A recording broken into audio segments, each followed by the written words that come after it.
Hans Niemann is playing at the Chessable Sunway Stiges Chess Festival, a very prestigious chess tournament that happens every year. And he is the number two seed there, right below Yu Yangi, who's 2728. Hans Niemann is 2698. It's a big field. There's a lot of players. It's a Swiss tournament. And there is so many GMs and IMs. And right now, two rounds are over, and Niemann has played some thrilling chess so far. He has won two games in attacking style. So after three rounds, you can see that around he's 30th right now, but there's a lot of people on two. There's 81 players on 2 points. In the third round, he is going to face Firat Burak, who is 2460. In round one, Niemann faced Susanna. Gaboyan Susanna was a WIM. He won a easy game there. And second round, he faced Wag Siog, an FM. There it was tougher resistance, but he still went on to win. Now let me show you two positions from those two games, and you can try to figure out the correct move in those two positions. This was the position from the first round against Gaboyan Susanna. It is Niemann's move right now. Niemann is black. White has just played bishop e3, attacking the rook. How would you react here? There are many good moves, but can you find the best move which was played by Hans Niemann? Your time starts now.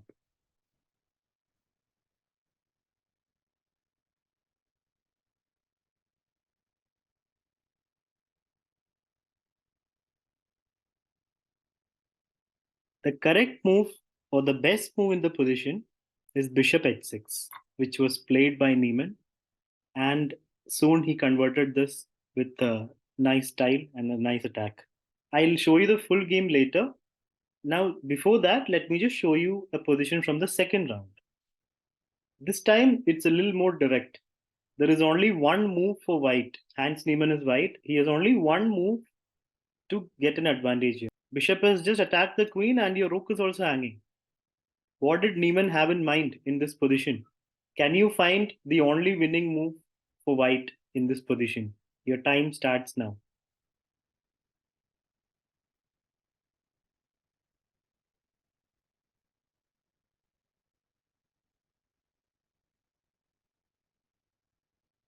The winning move in this position is queen c6 with the idea of queen f6 if queen takes rook.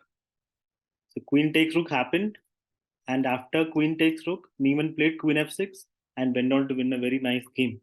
So now let me show you both the games from start to finish. I will breeze through the opening and take you to the critical positions quickly. Let's go to the first round game. Niemann was black. Susanna played knight f3, the Reti opening. Niemann played c5, g3, g6, both sides fianchetto the bishops, and d4. Takes, knight out, knight b3, knight out, knight c3, d6, and h5. So Niemann is expanding on the king side. He is not making it an easy game for his weaker opponent. He is posing problems for his weaker opponent. h4. This is already a slight inaccuracy because the g4 square is now available for the black knight and the bishop. Castles, bishop g5 and bishop e6, completing the development. e4, knight g4, taking advantage of the weakness on the g4 square. Rook b1, bishop c4, attacking the rook. Rook moves, and now f6. Here, Susanna played bishop f4, which allows g5 with tempo. She did not expect this. It seems like it's a free pawn, but no. The f2 pawn hangs. The gates have opened. The attack has started. Niemann converts this advantage with tremendous style and energy. Knight d5, and now queen f8, bringing the queen into the attack. You can see all the four pieces are now attacking. Bishop e3. This is where I showed you that position where you had to find the best move. The best move was bishop h6 because you don't have to worry about bishop takes rook. Then queen takes, and this is completely lost. h2 mate is coming. Which is why after bishop h6, Susanna played knight f4, Hans played takes on g2. King takes and e5. Knight h5. What happens if knight d5? What do you think? Of course, bishop takes knight wouldn't be a great idea. You can see the active queen. So bishop takes e3. And if knight takes back, the queen just gets in and it's going to be mate. So the dangers are many, which is why she played knight h5. And now Hans played knight takes e3. Rook takes, bishop takes. Hans is right now up a piece. Queen g4, king h7, queen check, king h8, and rook h1. Is it bad for black king? Almost. It's almost mate, right? But it is black's turn, and black has always got queen f2. So Niemann plays queen f2, and the h file is now blocked. That gives black some time to bring more material in, more pieces in. Rook g8, queen d6, and now bishop f1. Here, Susanna resigned because it's soon going to be mate. If rook takes f1, then queen takes back, and king h2. Let's say queen g1, and this is just mate. Queen h1 mate. That was how Niemann won the first round game against a slightly weaker opponent. In the second round, he faced a tougher challenge. Let's see how he did. Niemann was white this time against Wag Siok, a 2-3-7-6 rated opponent. And this is a thrilling game. Let me take you through the opening quickly. English opening c4, e5, g3, knight out, bishop out, d5, takes, takes. Similar to the last game with reverse colors. Knight f3, knight c6, castles. Knight b6, b3. Tianji towing the other bishop, castles, and knight c3. Rook e8, knight e4. Bishop back and rook c1. f6, knight h4. He is preparing to push the pawn to f4 and then open up the f file. The e5 pawn is slightly weak. Rook b8 and f4. Takes, takes. Knight attacks the rook. Rook comes back. Knight e5, knight f2. Controlling the g4 square. c5, pawn e3. Bishop e6 and takes. Takes, takes. Knight e4. Pawn g6. Knight takes e5. And here Niemann won a pawn. Black could have defended the pawn, but then white's pieces are very active. Queen h5 is coming. And now if black plays a normal move, like let's say bishop e7, the knight also jumps in. Because g5 is also weak, bishop is covering it. So the position is comfortable, but there was no need to give up the pawn. b6 was the best move for black. But for some reason, the opponent played, Vaxiok played g6. And that gave Niemann a free pawn. Takes, takes, and rook takes. Probably what he thought was that the rook has to come back. Right? When the rook goes back, the position is stable, is what black thought. But Niemann played a very brave move here. He played rook a5. The rook is slightly out of play, but it's attacking the a pawn. Black played a6, knight f3, coming back, and then knight g5. Bishop is attacked, but okay. He plays b5, almost trapping the rook. Actually trapping the rook. The future of this rook is grim. One queen move and not queen, probably the knight will have to come and because if the queen moves, there is rook a3. Still, it will be trap b4, but then a4 and bishop d7. There are ways to trap that rook out, right? So this is very risky for white, but Niemann has plans. He plays queen f3. He is trying to invade, but all the squares are blocked right now. But one square is available. Bishop moves back. What happens if rook f8?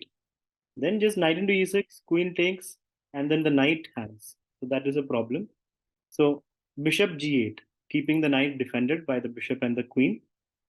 Now knight f7. Niemann smells his chance here. He's going for the kill. He's attacking the queen. Of course, bishop takes knight would be horrible because queen f7 and the king will be in trouble. First of all, the knight hangs and the king is still not safe. So he cannot do that. He can't take the knight. Waxio played queen c7, attacking the knight and the rook. Is white lost? Niemann is flirting with danger and disaster here. Niemann plays queen takes d5, allowing bishop takes knight, but he had his response ready here. This is where I showed you the position. Queen c6.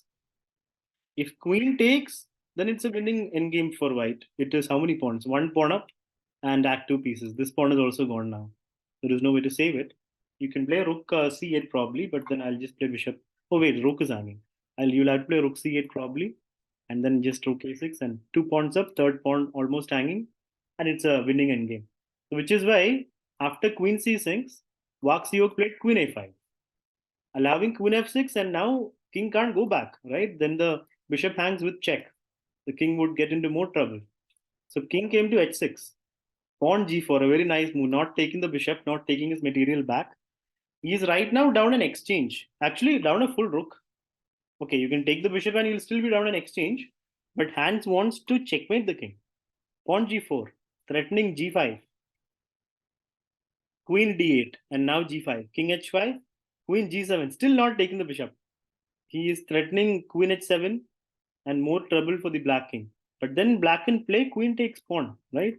Queen takes pawn, rook f3, still not taking the bishop. He doesn't want the material back. Even if he takes it back, he'll still be down an exchange. He's threatening rook h3 now. Or queen h7 actually. Queen h7, and if queen h6, then rook h3. And if king moves, then rook g3. You're going to win the queen. Bishop e6, stopping rook h3, but rook g3, attacking the queen. Bishop g4 and bishop f3.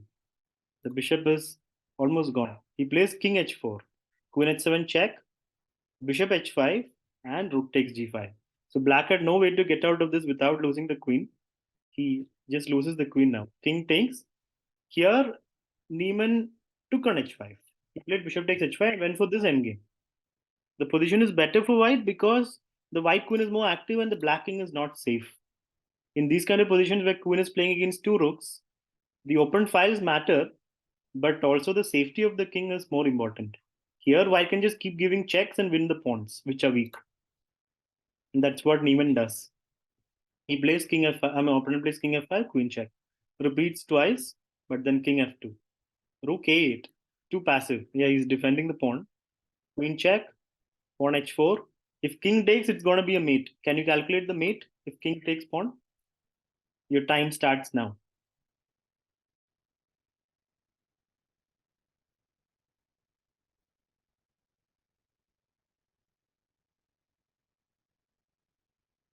Just queen f6, queen f6, and now if king h3, then just queen f3. And wherever the king moves, it's going to be mate. And what happens if king went to g4? King goes to g4, then just queen g6 and still mate. Checkmate. So that is why after h4 check, the king went to h6. But now more checks happen. Check, check, and the h pawn hangs with check. Now more checks. Queen comes to b6. Pawn e4. King moves out of the way of checks. Pawn a5. Why did he play pawn a5? Is he out of moves? For example, if rook b8, if this rook comes to b8, then just queen g6 and e pawn will hang. But then the rook can come back, right? But if the rook comes back, the h pawn will just keep pushing forward. So something similar happens. He gives up the b pawn. Hans Niemann takes it. The black rooks stay there, connected to each other. King d6, queen check, king moves, queen check, king moves. Lot of checks. The h pawn runs, and now the. But the problem for Hans is he cannot promote it. Even if you get support of the queen, it's not enough. But the problem for black is black rooks are now stuck here. If the rooks move, then a check and then promotion will happen. So the rooks cannot get out of this rank, 8th rank. So how will white win now? Rook just waits. The pawn keeps pushing. Can't take it because queen g7 and then promotion. So black just waits. So what is Niemann's plan? He gets both his pawns to the 7th rank, but he cannot promote either of them. If you promote this, rook will take it. And then if you promote the rook will take it. So there's no way to win here for white with the pawns. So what is his idea? He plays, opponent plays king f5, pawn a4. He's just making it a little more difficult for black to see. All the three pawns are now close to promotion, but they still don't matter. What would matter is if you can win this pawn and then can start pushing both these pawns, because these pawns can be supported by each other. That's what he's doing. King e6, queen check, and promotion. He makes the rook go out of there. He gives up that queen check, and he wins the e pawn. This was the idea. He wanted the f file to be used for the queen, for the check, and then he picked up the e pawn, the more important pawn than these. King goes away, king moves, queen check, king moves. Now it is the time to start pushing these pawns. Rook attacks the queen, promotion, making the rook go away. King d3, rook c8, queen b5 check, pawn a7, still keeping the two rooks in suspense. The two rooks are now still tied down to the last rank. This is very nice. Even after he gave up both the pawns just to make the rooks passive, he still has a pass pawn above to promote. And now queen d7, rook moves, and the pawn starts running. Rook cd8 and e4. Here, Vaxiog resigned because slowly but surely the pawns are going to come forward, and this time the queen doesn't have to support. The pawns are enough to promote. So he won this game like this in the end game, but it was the attack that got him such a winning end game. So Hans Niemann is doing well, playing brilliant chess, attacking chess at the Sunway Stiges tournament. Let's see how the future rounds go. He's the second seed and he's doing well.